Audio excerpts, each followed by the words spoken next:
Hello fam, welcome back to another vlog. So Wednesday na ngayon and alas 12 na ng madaling araw. And ngayon ay papunta na tayo ng airport dahil flight natin mamayang 3:40 AM papuntang Leyte. So as I've shared in the previous vlog fam, we're gonna spend the Holy Week sa aming probinsya sa Leyte, buong family and kasama yung mga cousins and yung iba pang mga relatives namin. No? So yeah, samahan nyo kami sa trip na to fam. Ngayon, punta na muna tayo ng airport. Okay, dito na tayo sa airport fam, 1:20 na ng umaga. Maaga pa tayo no kasi 3:40 pa naman yung flight natin. And pinili talaga namin fam yung first flight to Tacloban no kasi number 1, Holy Week na ngayon. So in-expect namin na mas marami na talaga yung babiyahe lalo na via dito sa Terminal 3 ng NAIA Airport. And then number 2, maganda kasi na maaga tayo makarating ng Tacloban para maiwasan pa natin yung traffic and all and maaga rin tayo makarating doon sa bahay. So ang situation ngayon fam dito sa Terminal 3, okay naman, parang normal day lang din kasi parang konti pa lang din yung passengers ngayon or maybe because madaling araw nga, sobrang aga kasi usually di ba mga umaga and tanghali pa magdadatingan, pero ngayong madaling araw normal pa lang yung pila. Ayan, yung check-in counters ng Cebu Pacific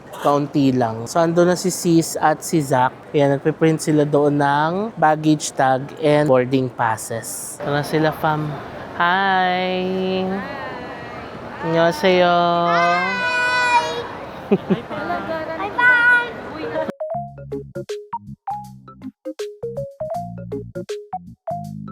Fam, ito na sila customers. Kapasok na tayo fam. So ito na ang domestic departures area. Tignan nyo fam konti pa lang tao no. Pero ganitong oras, past 1 AM, may mga bukas din pala dito. Ayan. So pwede ring umupo kung order kayo or kakain. Sa bus na tayo fam. Pakubaw. Di ba Guadalupe?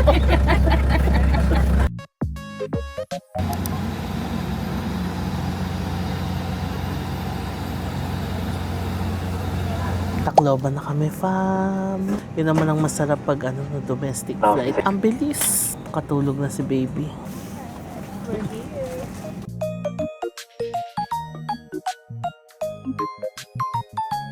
O diba, ang bilis natin nakalabas. Ang sarap ng first flight. Wala pang bukang liwayway. Nandito na tayo sa Tacloban. Hintay ko lang ang fam. Ayan na sila. Naku fam, nagkaroon kami ng problema and first time kong ma-encounter ito. So nakuha namin lahat ng luggage namin, yung kila papang lang yung nawawala. So pinapunta kami ngayon dito sa office nila. Andun pa naman lahat ng gamit nila, mga pasalubong, andun. Ito na kami sa office, nag-a-apply kami ng report. Iniisip namin, imposible ding may nakakuha nun na iba. Kasi kami yung naunang bumaba. So nauna din yung grupo namin sa baggage claim area. Tapos nakabantay talaga kami doon sa mga bagahe. So, yeah. Nagpa-file na kami ng report dito sa office. Tignan natin kung ano magiging update. Okay na fam, nakapag-file na kami ng report. So, ang sabi ng staff dito, chinecheck na nila ngayon sa Manila office kung naiwan daw doon yung bagahe. Kung naiwan daw, ipapadala daw sa next available na flight. And then, tinanong kami baka may prohibited items daw like power bank, batteries. And sinabi namin na wala kaming ganun talaga sa loob ng bagahe. So, yun. Kung dumating daw dito mamaya, kasi parang 6 daw yung susunod na flights pa for today. Pag dumating daw mamaya dito, ipapahatak daw nila and ipapadeliver nila doon sa home address namin dito sa probinsya, sa Baybay. So yun, naglagay kami ng address, landmark, 2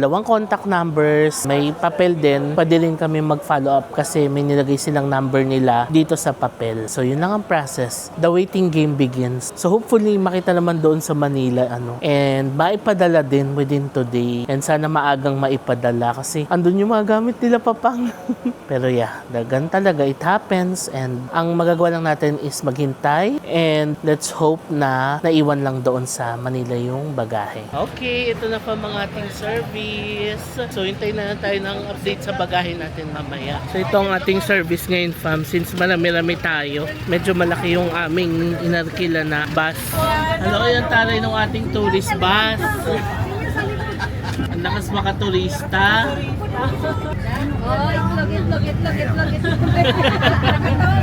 Ibaon kaming itlog, hard-boiled egg.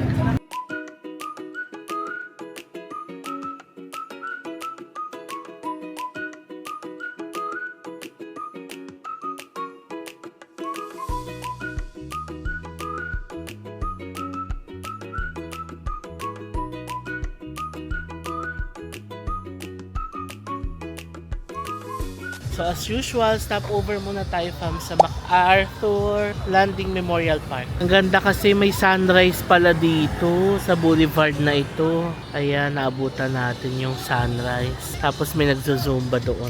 Ayan na fam, nagbabalik na ang ating puto na masarap. How was it? Sarap. Hala. Ito fam, almusal na muna tayo. So sina ante, nagdala sila ng empanada. Ang sarap nito. Tsaka yung putong bigas na na-feature ko rin nung nakalaang vlog natin. So yun ang mga baon namin. Tapos coffee. O diba?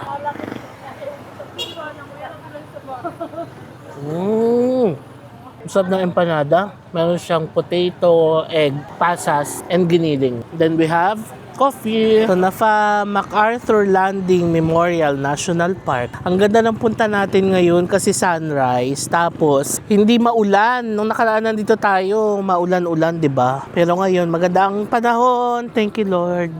Fam, bigla naka-shade sa mga person. Oh, si Mamang, si Cass. Oh, ang ganda dito fam, alas 6 pa lang ng umaga. So maganda pa ang araw, oo. Oh, gagawa tayo ng TikTok fam. Ito na ang ating TikTok director. Kanan! Oh, kaliwang paa! Oh, yung tripod natin fam, from TNW. Link below. Kanan!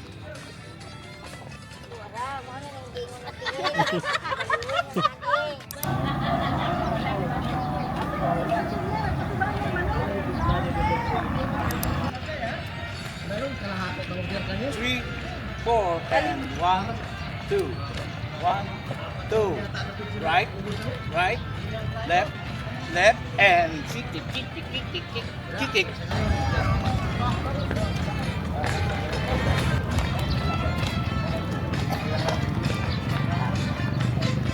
Okay fam, tapos na tayo sa MacArthur Memorial Park. Ngayon, papunta na tayo ng Baybay. Alam nyo, nagbaon kami ng Bonamit kasi nung last time na pumunta tayo dito, naganda hilo-hilo kami nung doon sa mahaplag na banda kasi pa-zigzag yung daan, di ba? So ayan, may baon tayong Bonamit.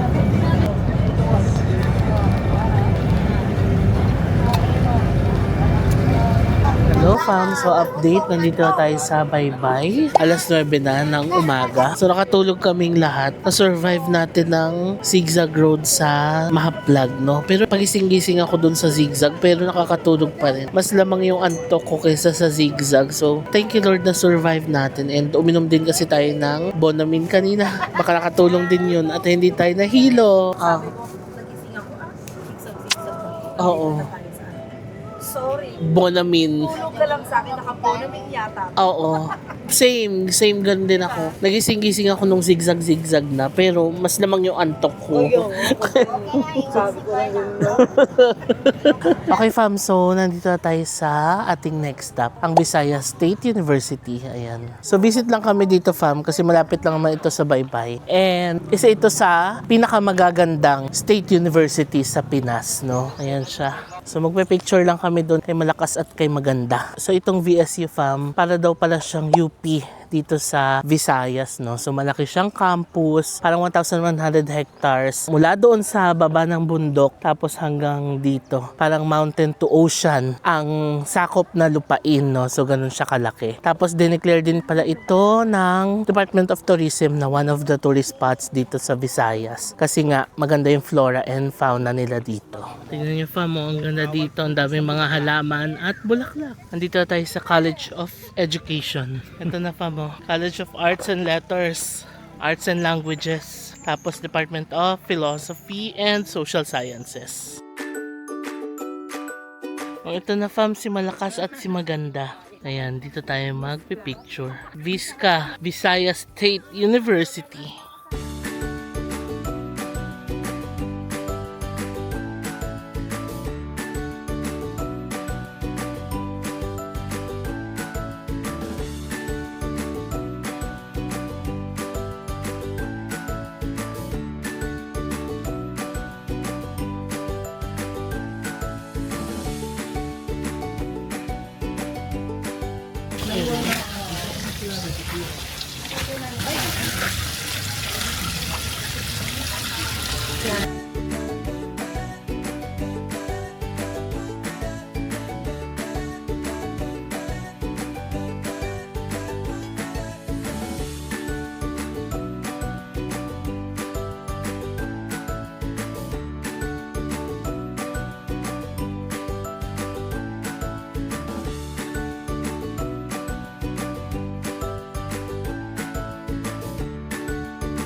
Hello fam, so nandito na tayo sa ating next stop, ang Minahal Kita. Dito tayo magla-lunch, ang ganda ng view dito ng river. Ganda, may balsa pa sila.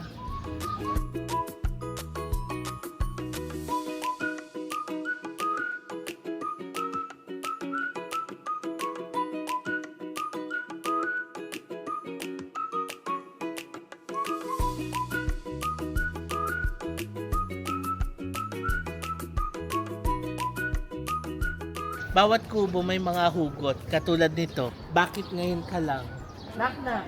Pusle. Bakit ngayon ka lang? Bakit ngayon ka lang? Obvious.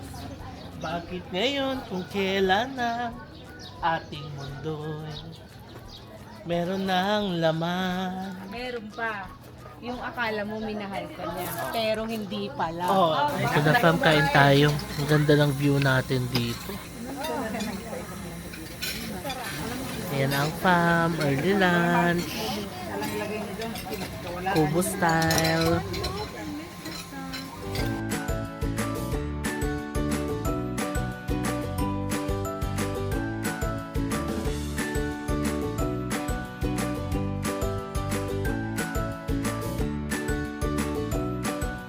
Okay, tapos na tayo kumain fam. Ang sarap doon sa Minahal Kita. Tapos ang ganda ng ambience. Ngayon nandito na tayo sa Baybay City. Mag-grocery na rin kami. Nagpababa kami sa metro. Sila mamang, diretso na yun sa bahay.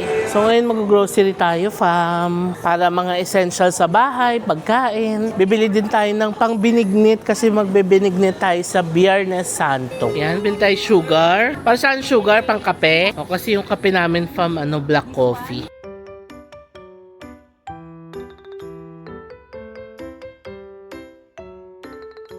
Fam, ang ganda na ng view ng dagat mula dito sa Metro Supermarket sa Baybay. Tignan nyo. Tsaka maganda ang panahon ngayon, maaraw. Thank you Lord. Nakala nandito tayo, maulan-ulan, di ba? Hello fam, so update. Nandito na tayo sa palengke naman. Naiwan ako dito sa sasakyan at ako'y nagbabantay ng mga gamit. So ayan na, may mga tubig, bigas, and iba pang mga kakailanganin sa bahay. So ito na yung public market dito sa Baybay. Ayan na pala sila. So yun lang, after nito sa palengke, makakauwi na tayo. Grabe yung mga antok namin. Maganda ang first flight, pero yun nga lang, kapag dating na mga gantong oras, aantokin ka na. Lalo na yung after mo kumain, tapos ganyan, siesta time.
Hello fam, so pagdating natin kanina sa bahay, nagpahinga lang kami, natulog, tapos nagpahinga lang talaga ang lahat. And ngayon nandito na tayo sa ating next stop, ang Lintaon Peak. Malapit lang ito sa bahay, nag-drive lang kami for about 30 minutes, no? And napakaganda ng sunset dito. Let's go! Welcome to Lintaon. Ganda! Welcome to Lintaon Peak.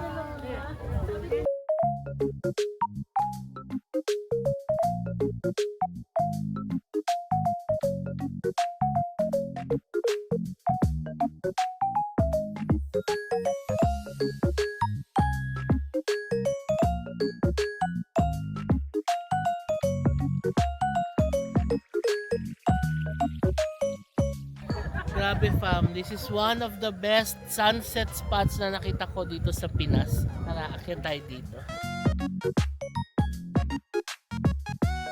Wow, napakaganda. Ganda ng sunset dito. Tapos kita mo pa yung dagat. Kita ang baybay mula dito. Wow, ganda. Thank you Lord for your creation. Napakaganda. Lintaong Peak dito lang ito sa Baybay City, Leyte.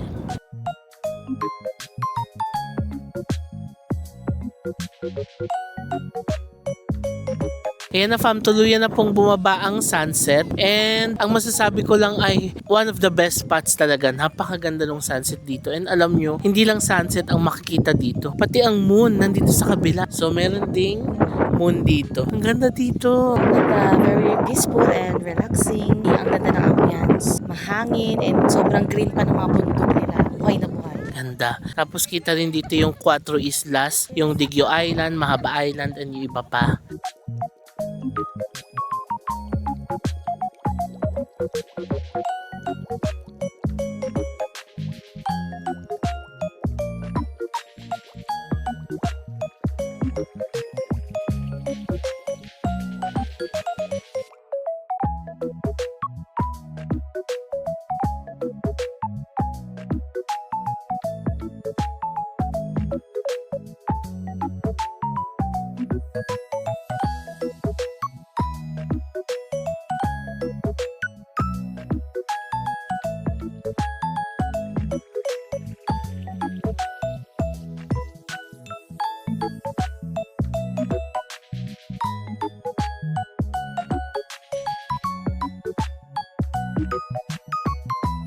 Okay, next stop na tayo fam, dito lang din sa Baybay City. Ang Roma Baybay. Ang style niya ay parang Rome Colosseum.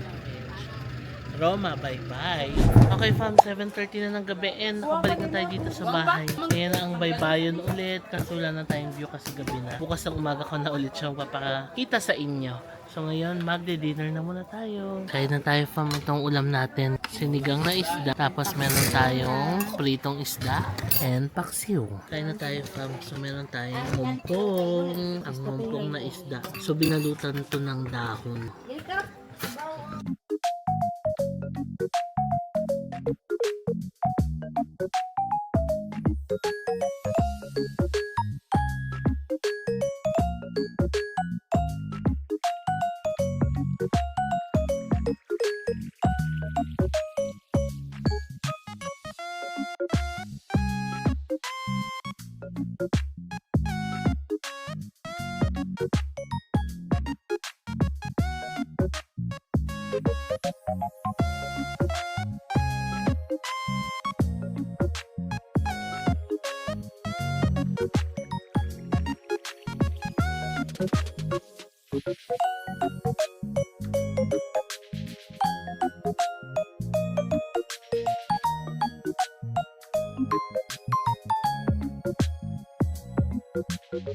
Good morning fam, so it's the next day today and 4:20 na ng umaga. Aga natin for today no kasi magsi-sea of clouds naman tayo. Andiyan na yung service natin, yung bus na sinakyan din natin kahapon. Yun din ulit yung sasakyan natin today. So tara fam, samahan nyo kami at tayo ay magsi-sea of clouds naman, o diba? Kasi hindi natin yung napuntahan last time dito. So we plan na puntahan natin siya ngayon. And since sea of clouds siya, dapat bago magbukan liwayway, nandun na tayo. So tara fam, samahan nyo kami na mga cousins. Sama natin ang fam today. Okay, let's go! Maaga tayo for today. Then madilim pa sa kalsada. Morning! Morning! Good morning, Pandang!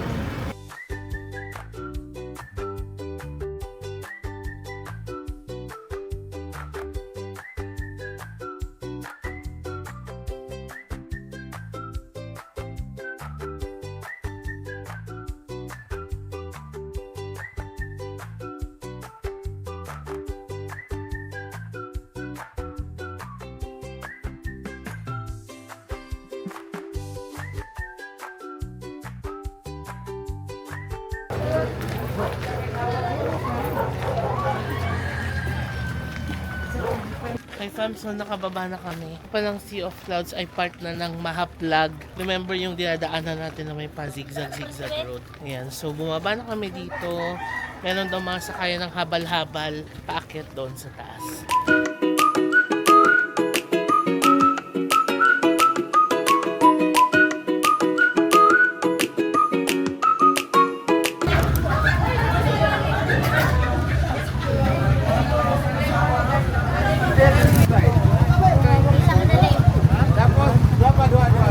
Mario, sasakay ko lang single dito. Baby! Hi, hi!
Ito na yung view pa mo. Tignan nyo, halos wala lang makita. So, kaya pala Sea of Clouds siya. Kanina clear pa siya, di ba, pagdating natin, around 5:30. Pero ngayon, magsi 6:30 na ng umaga. Ayun na siya.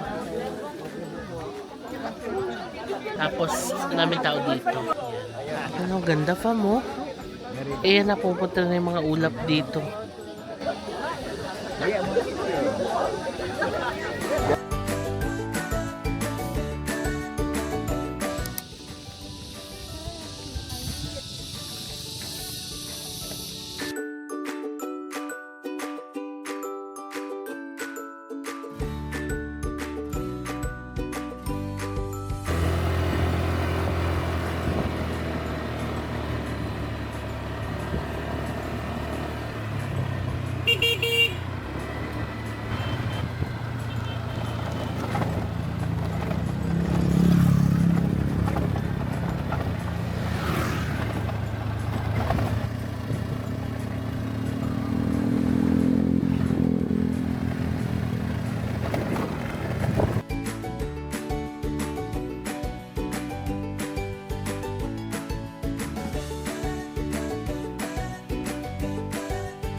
Okay, nakabalik na tayo fam dito sa bahay. 8:40 na ng umaga. Almusal na tayo dito sa bahay. Kain muna tayo.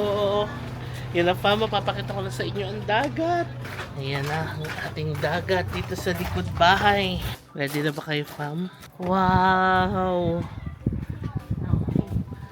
Ganda! Nakita na natin ulit fam ang dagat dito sa likod bahay. Ganda talaga ng panahon ngayon. Okay, luto na rin ang ating almusal. Hot dogs, tocino, eggs. Tapos meron pa tayo nung mumpong. Ayun na tayo fam. Excited for breakfast. Aga natin nagising kanina. Alas 3 pa lang ng madaling araw, diba? Pero worth it naman. Mga 1 oras pa lang biyahe mula dito sa amin. Ang boundary pa pala siya ng Baybay. Ang next na pala nun ay Mahaplag. So, yung pinunta natin kanina, isakop pa siya ng Baybay.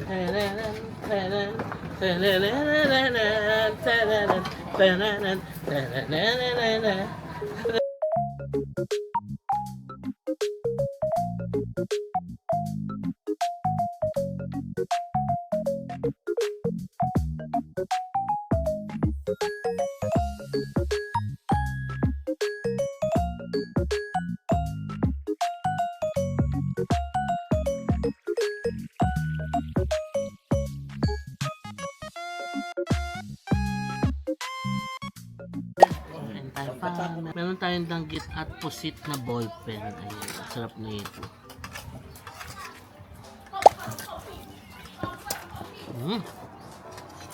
Sarap. Mamahaw ta. Mahal ta. 10 piso lang pala yung entrance doon sa Sea of Clouds. Tapos tricycle, ay 40 pesos yung habal-habal. Pwede na, no? Mura lang. Pwede ka rin maglakad. Pusit.